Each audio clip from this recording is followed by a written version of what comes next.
রাসূল সাল্লাল্লাহু আলাইহি ওয়াসাল্লাম হিংসা নিয়ে কি বলেছেন জানেন?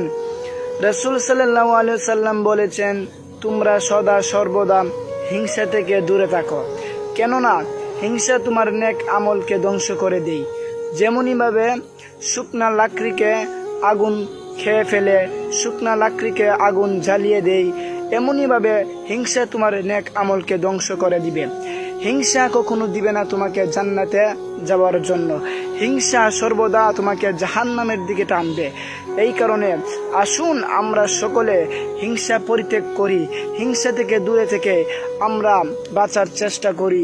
আমরা সকলে মিলেমিশে এক হয়ে, ঐক্যবোধ হয়ে, এক হয়ে যেন চলতে পারি, সেই চেষ্টা আমরা করি।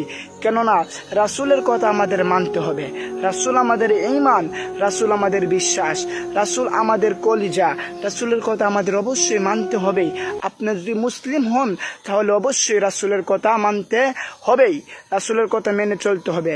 এই কারণে আসুন আমরা আর হিংসা না করে, হিংসামতি না করে আমরা এক হয়ে এক অপরের সাথে মিলেমিশে চলার চেষ্টা করি। আল্লাহ পাক যেন আমাদেরকে তৌফিক এনায়েত করেন। সকলে বলেন আমিন।